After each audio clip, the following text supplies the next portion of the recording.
Hey, RanchoVista Tech Team, this is Mitch, and I just made I'm making a little brief video that'll show you guys how to use the Audacity program to basically get the sermon, the podcast, kind of trimmed up and ready to go so we can post it online. I'm going to make another video that's going to show how to actually post that online and what are the steps necessary to get that done.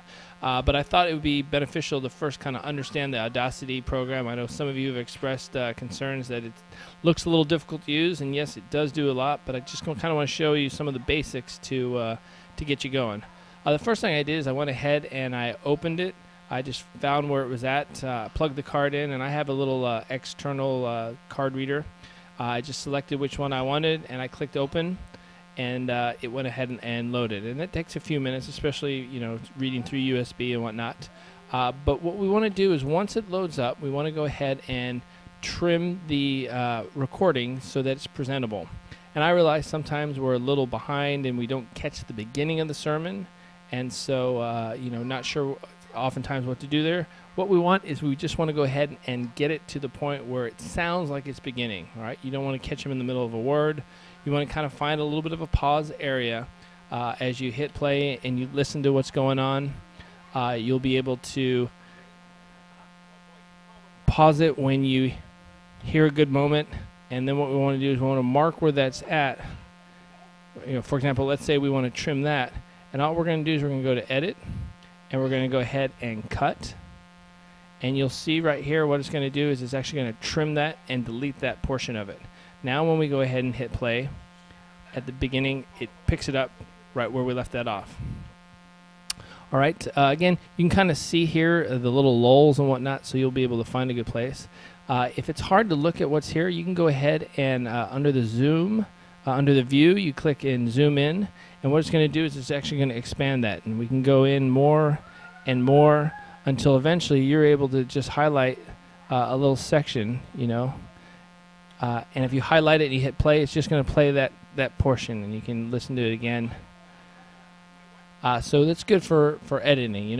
If ever there's a case, and I doubt we'll ever run into that, where we have to edit something out of the sermon because it may be offensive or whatnot, that's how we would do it. We would just highlight that little part there, and then we'd go ahead and click edit, and we cut it, and we'd go ahead and delete it. Again, I don't see the need for doing that. Basically, we just want to trim the beginning and the back because we're not playing the music online. So I'm just kind of scroll here towards the end here. Again, just to kind of show you, once we're at that point where we listen to it, and let's say we want to trim this part here. Let's say the music starts and John prayed and it's finished. And by the way, we want to keep the prayer.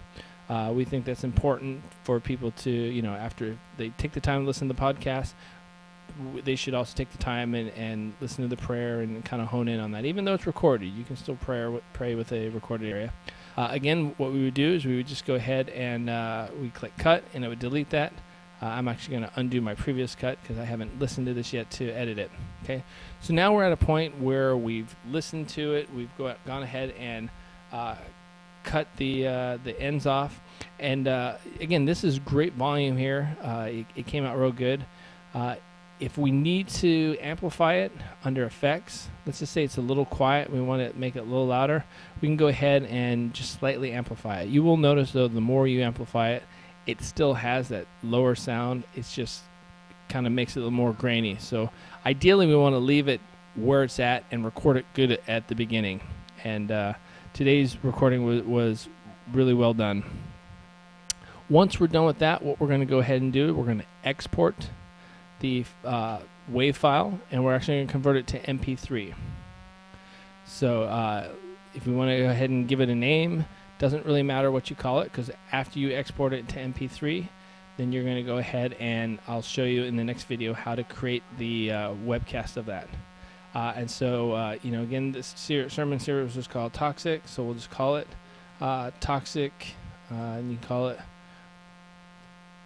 week 6 or whatever it was, and then you click save. I believe it comes up. You can put information here. You don't have to. Again, if someone listens to it and downloads it on their iPod, this information is going to show up. If not, then you it doesn't matter. I think most people probably are just listening to it online, which is good. But if someone does do it, then they'll have this information. Artist name, you put RanchoVista or Pastor John Rose or whatever. And once you're all done filling that out, if you so desire, click OK, and then it's going to go ahead and export it wherever you had it go. And then you've got your MP3. So you've used Audacity to open it, trim it, and go ahead and export it to an MP3. And then I'll show you in the next video what to do to get that MP3 on the website so that it is part of our podcast. So I hope that's helpful. Send me an email at emnem@cox.net if you want to have me answer some questions, if I know it, or we'll figure it out. So hope that helps.